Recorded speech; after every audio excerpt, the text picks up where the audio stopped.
I still remember the moment I realized we were truly alone in the universe. It wasn't the first time I had heard about alien races or interstellar conflict. There had been whispers for years, scientists talking about the possibility of extraterrestrial life, about distant planets and the great unknown. I had read all the articles and watched every documentary. But like most people, I always thought it was just something to keep us entertained, something far off, impossible. The idea of discovering actual intelligent life beyond Earth was a nice fantasy, but I never truly believed it would happen in my lifetime. Then one evening, I stumbled across a post on Reddit. It was just another one of those random accounts with no posts, no prior history, a simple throwaway name, Flesh and Iron. The post itself was short, cryptic, almost alarming in its simplicity. There was no explanation, no context, just a few words that left a chilling impression on anyone who read it. We are not alone in the way you think, but we are special in ways you don't know yet. It's coming. That was all. Just a few lines, posted at 3 a.m. I remember staring at the screen for a long time, wondering if it was some kind of joke. Was it part of a viral marketing campaign? Some prank from an internet troll? But as I scrolled through the thread, it quickly became clear that something was off. The post was too strange, too unsettling to ignore. People began commenting immediately, asking who this user was, demanding an explanation, laughing at the idea of some elaborate hoax, but the poster didn't respond. For days, it hung there, like an unfinished sentence that refused to be completed. It was strange, but not out of the ordinary for the internet. People would often post bizarre, half-thought-out things and then disappear into the digital void. But something gnawed at me. Something told me to keep watching. I was one of those who believed that the universe, vast and unknowable as it was, might one day reveal its secrets to us. Maybe not in my lifetime, but someday. We weren't the only ones in this great expanse, right? The possibility of alien life had always been an open question, but what Flesh and Iron had posted struck a deeper chord than anything I'd read before. It was as though, hidden between those brief words, there was a truth far greater than I'd imagined. A truth I wasn't ready to face. A few days later, that small post became something else entirely. News outlets, amateur astronomers, even government agencies started talking about a strange signal picked up by telescopes across the globe. It wasn't like any radio transmission we had ever detected. It wasn't a natural phenomenon either, at least not in the way we understood nature. It was an artificial signal, a message possibly, and it was unlike anything humanity had ever encountered. The theories flooded the internet. Was it a message from another civilization, a warning, a signal from the future? The questions swirled in my mind as I read the reports. As the days passed, it became clear we were not alone in the universe. But the real question was, what did that mean for us? Were we prepared to face whatever it was that was out there? I couldn't help but feel that this was all connected. Flesh and Iron's post wasn't just a random message. It was a harbinger of something far bigger, something that was already beginning to take shape, hidden just beyond our comprehension. And whatever it was coming. 2 months after the post from Flesh and Iron, the world was still reeling from the implications of that simple, cryptic message. People had moved on, in a way. The internet buzzed with theories and debates, but the global conversation seemed to settle into a kind of waiting. It was as if we were all holding our breath, waiting for something beyond our comprehension, just out of reach. And then, one morning, everything changed. It started with a signal, At first, it seemed like a glitch. Amateur astronomers, those who had long been watching the stars, noticed something odd, something that didn't belong. It wasn't a comet, nor was it a typical radio signal from distant galaxies. This was something artificial, unmistakable in its complexity. For years, we had been listening for signals from deep space, hoping for any sign that we weren't alone. What we heard now wasn't just a signal. It was a message, an unmistakable transmission from the depths of the cosmos.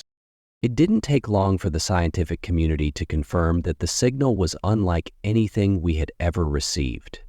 It was structured, purposeful, and, most disturbingly, directed specifically toward Earth. Every algorithm, every piece of data analyzed, pointed to one undeniable conclusion. The signal wasn't random. It was deliberate, and it had arrived on our doorstep seemingly from nowhere. The message itself was short, encoded in a series of complex patterns that took the brightest minds in the world to decode. At first, it seemed like a string of abstract symbols, impossible to interpret. But once they cracked the code, the message became clear. We are watching. Your time is approaching. That was it. Short, direct. The simplicity of it was both unsettling and profound. It wasn't a warning, not exactly, but it felt like one. It was as if someone or something was telling us that we were being observed, that the moment of reckoning was drawing near. But what did it mean? Who was watching? And why now? Governments and space agencies around the world scrambled to respond. The United Nations convened an emergency session. Military forces were put on high alert. Satellites were recalibrated. Every resource was redirected to the sky, to the stars, as if we were all trying to anticipate the next move of something beyond our understanding. The entire world seemed to hold its breath, suspended in uncertainty. But still, nothing came. The signal continued to echo through space, but no one knew where it was coming from, or if it was the precursor to something more. Then, it happened. The first ship arrived. It wasn't a flash of light, like the movies would have us believe. There was no grand explosion or spectacle. Instead, it was a slow, deliberate approach, a massive, almost incomprehensible presence that appeared in the sky one day, as if it had always been there, waiting for the right moment. It was as though the universe itself had opened up, and something vast had stepped through. At first, it was only a faint glimmer in the distance, like a star in the sky, too bright to look at directly. But as it drew closer, it became clear that this wasn't just a simple spacecraft. The ship was unlike anything humanity had ever seen. It defied every law of physics we understood. Its shape was impossible to describe, too fluid, too shifting to pin down. It pulsed with a light that seemed to tear through the atmosphere itself, bending the very air around it. For all our advancements, we had no words for what we were seeing. The sky burned with its presence. It was so bright, so intense, that it felt like a physical force pressing down on us. And yet there was a strange stillness to it, a quiet that echoed in the back of my mind. The ship didn't make a sound. It didn't need to. Its arrival was its message. The governments of the world were in chaos. The military scrambled to respond, but there was nothing they could do. There was no way to comprehend what we were dealing with. This wasn't a technological breakthrough we could match or a weapon we could defend against. It was something far beyond that. A presence, a force that seemed to embody something we could barely understand. And then came the message, not in words, but in feeling. A presence that washed over every living thing on Earth. It was as if the very fabric of reality shifted, and for a moment, the world stood still. The message wasn't a transmission through radio waves or encoded symbols. It was a visceral sensation, an overwhelming certainty that reached into the deepest corners of the human soul. And the Bright Ones had arrived, and they were watching us. The arrival of the Bright Ones sent shockwaves across the globe. People watched in stunned silence as the enormous, luminous ship hovered over the Nevada desert, its pulsing light casting shadows across the barren landscape. It wasn't just the size of the ship that captivated everyone. It was the sheer intensity of its presence. The brightness wasn't something we could look at directly. It hurt to even try. It was as if the ship itself was a source of raw energy, radiating so much light that it seemed to warp everything around it. It was beautiful, terrifying, and incomprehensible all at once. And beneath the surface of that beauty lay an undeniable sense of power. The first human contact was not dramatic. There were no dramatic speeches, no calls to arms, no grand gestures of diplomacy. The Bright Ones didn't land in a blaze of glory, demanding our surrender or offering us technology. They simply appeared, no fanfare, no warning. They stood silently, radiating light, and the world waited. At first, people assumed that some form of communication would follow. It had to, right? There had to be some explanation for their presence, something to give context to the overwhelming spectacle we were witnessing. But there was no immediate communication. It was as though the Bright Ones were observing us, waiting for us to make the first move. For days, scientists, diplomats, and military officials tried to decipher what was happening. They studied the ship, gathered data, and analyzed the patterns of light and sound that surrounded it. But no answers came. The Bright Ones didn't speak, didn't move, didn't react to the world's curiosity. They simply existed, suspended in a state of patient stillness, watching us in return. And then, finally, they did speak.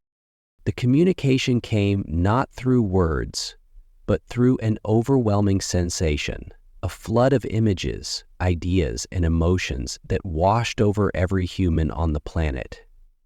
It wasn't a traditional message.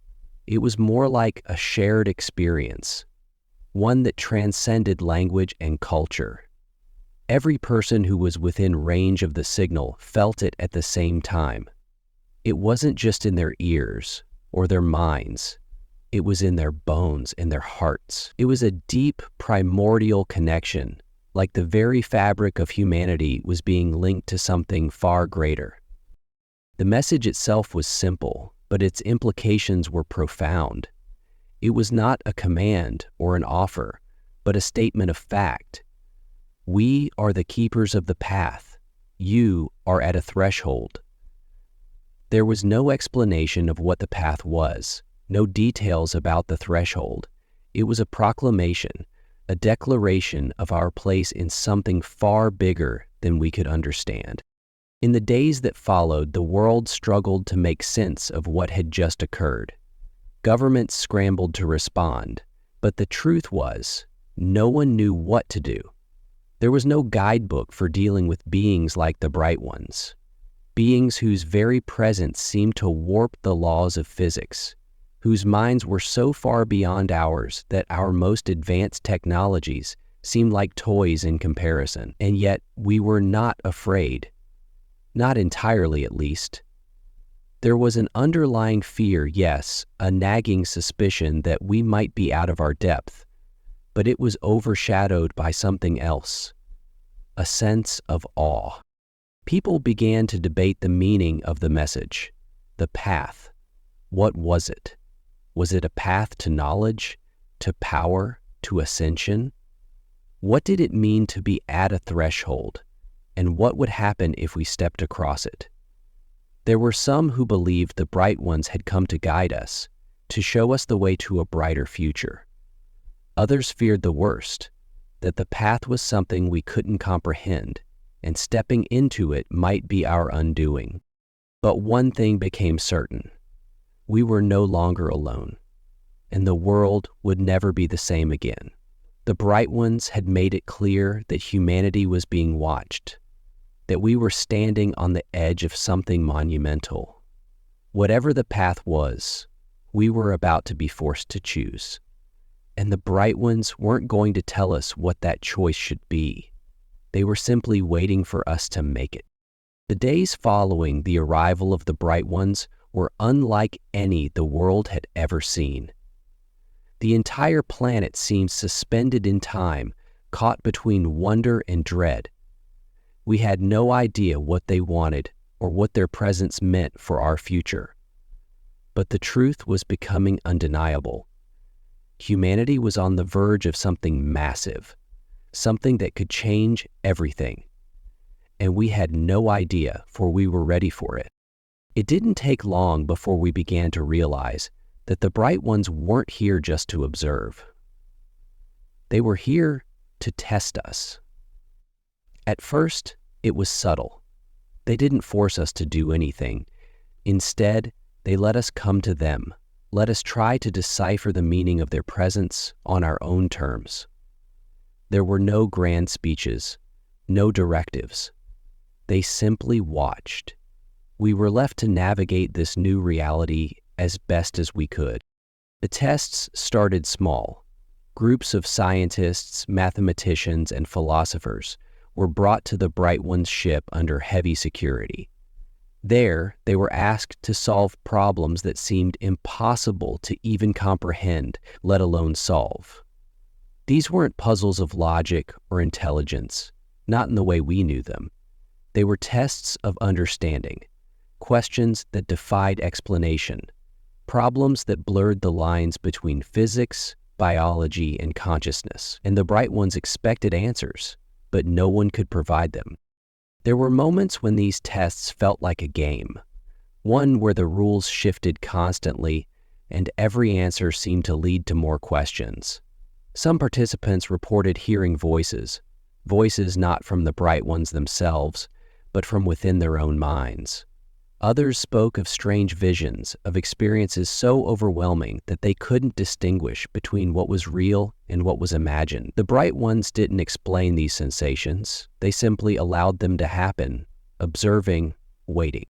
The strange thing was that, despite the difficulty, there was a feeling of undeniable clarity, a sense that somehow the tests were revealing something deeper about humanity. It was as if we were being asked to stretch beyond our current limitations, to think beyond the boundaries of what we had been taught. Each test was designed to push the boundaries of what we knew, to make us question our assumptions about reality, existence, and the nature of the universe. But the tests weren't limited to the scientific minds of the world. It was soon clear that the Bright Ones weren't just interested in intelligence, they were testing something much more fundamental. Ordinary people, civilians, were also called upon, not to solve impossible problems, but to face the very nature of their own fears, their own weaknesses. The Bright Ones didn't offer comfort or guidance in these tests. They simply asked questions, and we were left to answer them with nothing but our instincts. I was one of those chosen. A strange thing to be picked for something like this when I was just a regular person. I wasn't a scientist, a philosopher, or anyone of particular importance, but somehow they selected me. I had no idea why, nor did I have any clue what awaited me. I felt the weight of it from the moment I received the call. It wasn't an invitation, not in the traditional sense. It was more like a summons. When I arrived at the facility where they were conducting the tests, it was like stepping into another world. The Bright Ones were there, watching, their presence overwhelming yet strangely calm. I had no idea what to expect, but I was certain I wasn't prepared for what I was about to experience. They didn't speak directly to me, not at first. Instead, they allowed me to experience something far more intense. A flood of sensations and thoughts that hit me all at once. I saw visions of distant places, of other worlds, of future events I couldn't possibly understand. I felt the weight of every decision I had ever made, every moment of my life laid bare before me. I felt both insignificant and profoundly important, like I was standing at the edge of something vast, something that could redefine everything. I was forced to endure this for hours, maybe longer. The sensations were so intense that I thought I might break, but somehow I didn't. I held on, and with each passing moment I began to understand. This was the test: to endure, to stretch beyond what we were, to become something more. But what would it cost? Would we all survive this? Would I survive it? As I walked out of the facility, my mind was reeling, my body exhausted from the experience. But there was something else, something that stayed with me long after, a feeling that the world was changing, and that we, humanity, were about to make a choice that would define the rest of our existence. Would we step into the unknown, or would we retreat back into the comfort of what we knew? I didn't know yet, but the choice was coming, and we had no way of knowing what would happen when we made it. In the days that followed the test, the world seemed to hold its breath, waiting for the inevitable. People were talking, but the conversations were different now. There was no longer the same sense of disbelief or uncertainty. The shock had worn off, replaced by a quiet understanding that we were in the midst of something far beyond us, something that transcended our individual lives, our national borders, even our species. The arrival of the Bright Ones had fundamentally altered everything. We were no longer just people on a planet, isolated in the cosmos. We were part of something bigger. I tried to make sense of what I had experienced during the test. The visions, the sensations. They hadn't been dreams or hallucinations. They had been real, at least as real as anything could be. The Bright Ones had forced me to confront something within myself, something deep and ancient. It was like they had opened a door, allowing me to glimpse a truth that had always been there, just beyond the veil of human perception. But the truth wasn't simple. It wasn't something that could be explained easily or even understood in its entirety. I felt like I had touched something vast, something that no human mind had ever fully comprehended. People started to talk about what the Bright Ones had shown them, and the patterns began to emerge. It wasn't just me. Everyone who had undergone the tests described similar experiences. Some spoke of feeling disconnected from their own bodies, as if they were floating above themselves, observing their actions from a distance. Others spoke of being flooded with knowledge, understanding concepts that defied human comprehension. Still others saw the future, the inevitable choices we would have to make, the paths that lay ahead. Some believed they were being prepared for something monumental, that the Bright Ones had given them the keys to understanding the universe itself. Others were less sure. There were those who feared what they had seen, who couldn't shake the feeling that something was wrong.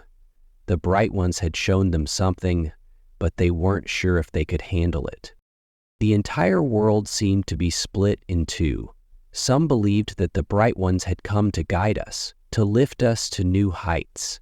They were the keepers of the path, as the message had said, and we were meant to follow.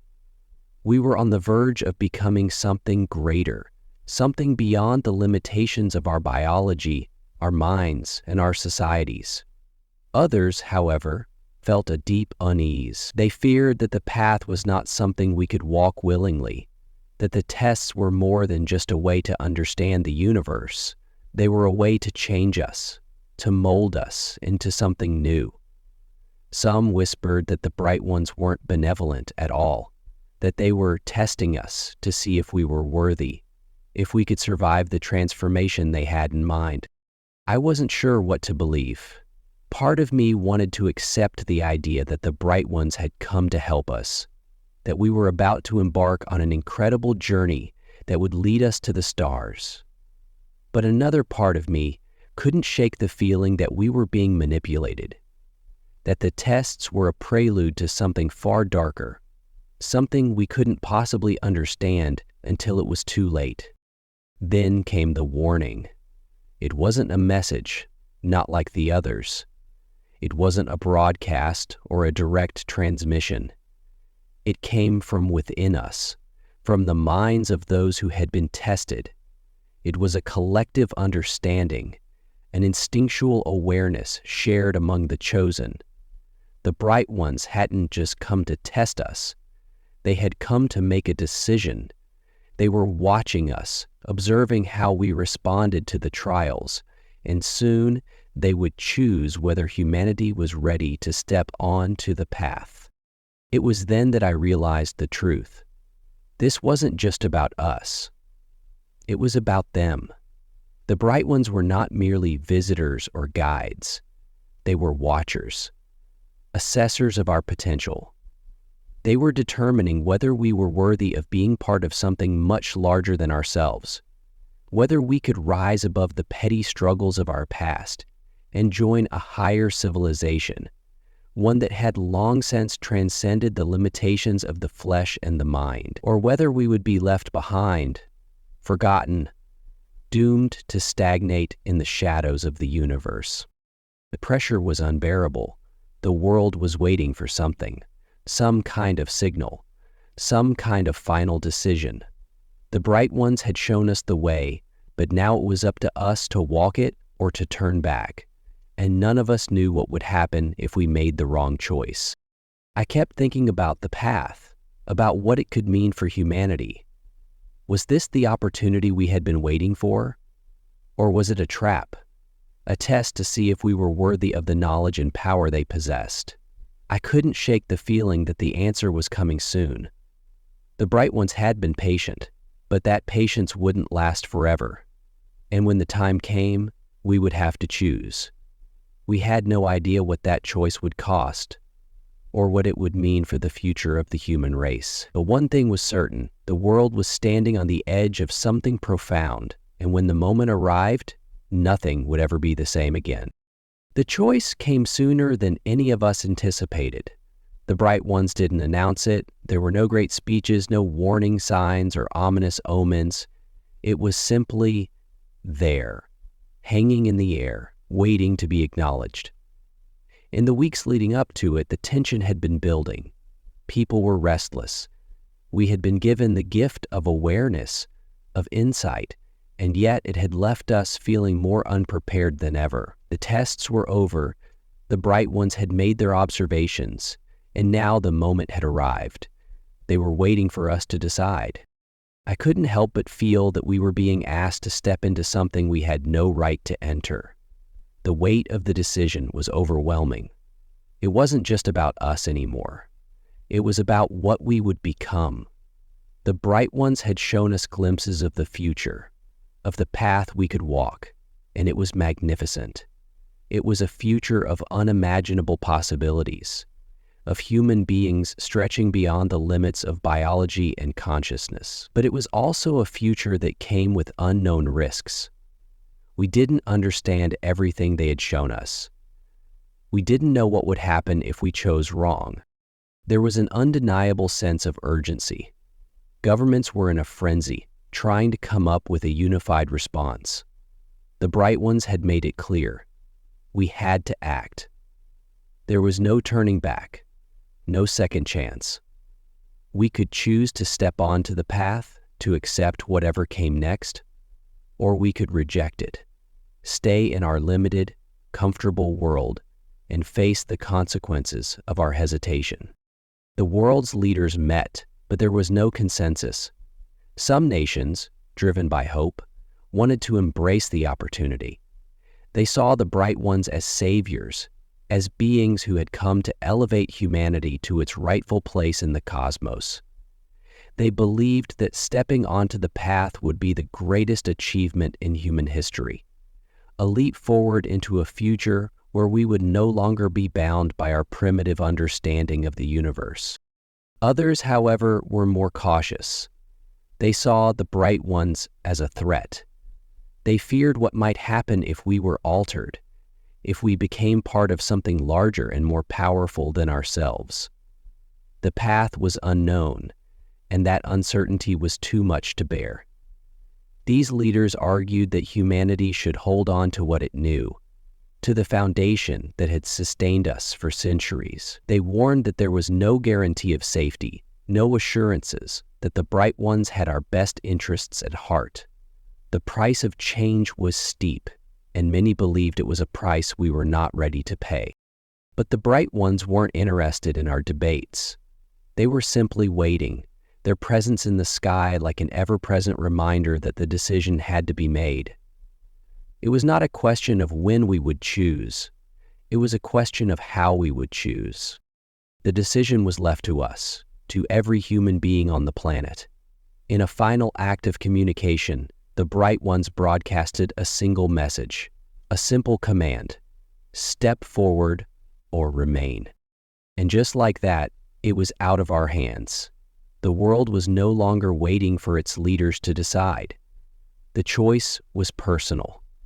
It was up to each individual to decide whether they would step forward and join the bright ones on the path, or stay behind in the world they knew.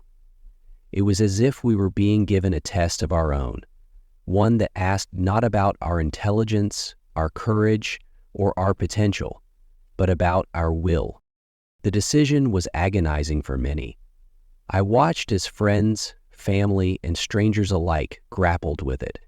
Some seemed eager to take the step, their eyes filled with excitement and wonder, ready to embrace the unknown.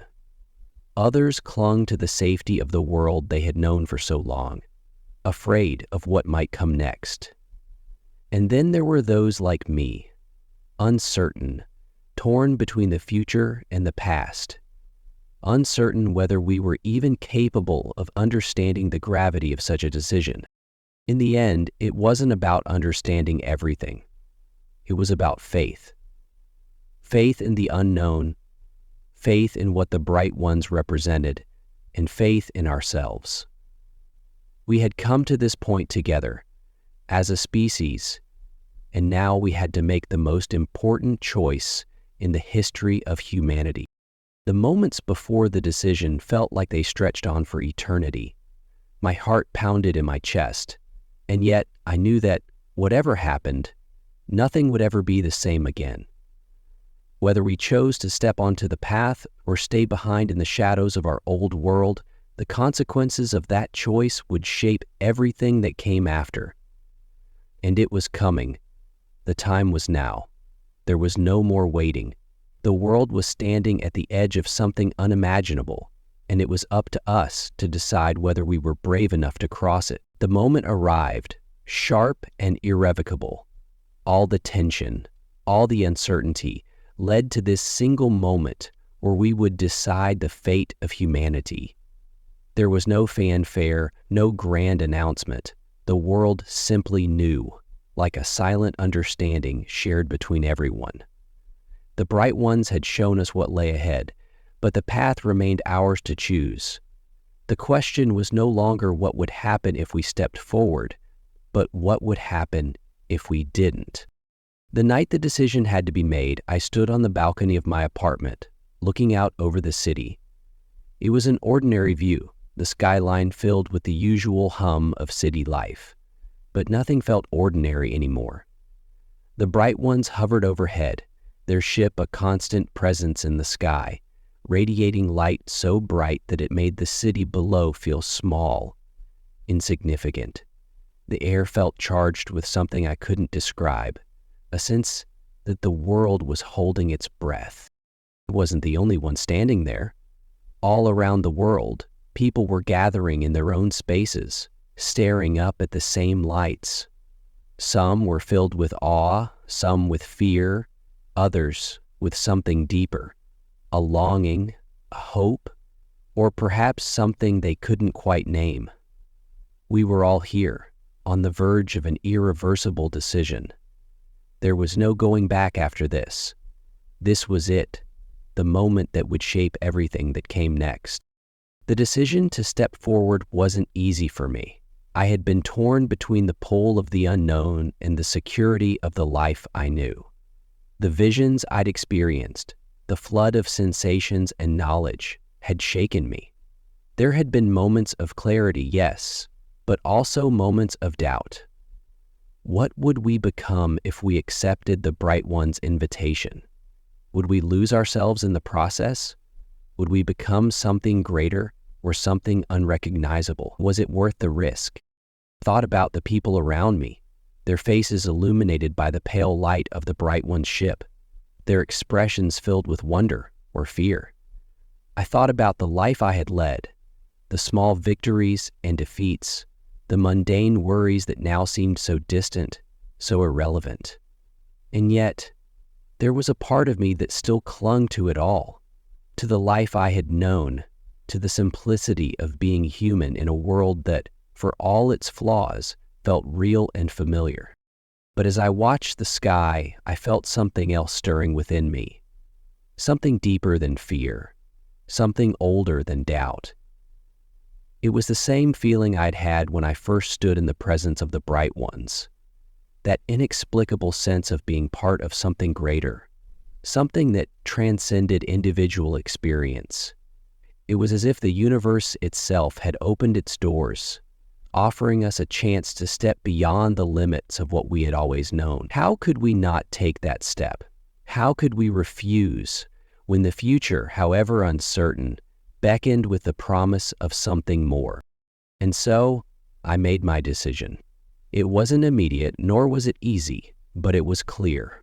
I would step forward. I would embrace the unknown, whatever it might bring. I wasn't the only one. All around me, I could see others making the same choice. Some stepped out into the streets, others gathered in groups, all staring up at the Bright Ones, their faces filled with determination, wonder, and a certain quiet acceptance of the unknown. It was as if we were all taking a collective breath before stepping into the abyss. I felt the air shift, a sudden change in the atmosphere, as though the Bright Ones had sensed our decision. Their light grew brighter, but not in a blinding way, in a way that felt warm, inviting, as if we had been waiting for this moment all along. And then, without warning, there was a sound, soft, resonant, like the hum of a distant voice speaking directly to us. It wasn't words, not exactly, but a shared understanding, a wave of something powerful, something ancient, that filled the air and the space between us all. We were no longer alone in the universe. Humanity was no longer a species isolated on a small blue planet. The path lay ahead of us, stretching out into the unknown, and we were finally ready to take the first step. The Bright Ones had shown us the way, but it was up to us to walk it.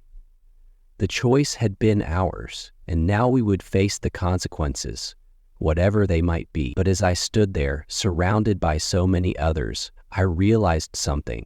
We had made the right choice, not because it was safe or easy, but because it was ours to make. The future had opened before us, and we were ready to meet it. Together, the world for the first time felt unified, not by borders or governments, not by ideologies or cultures, but by a collective will to step forward into the unknown. And with that unity, we took our first step onto the path. The Bright Ones were no longer just observers.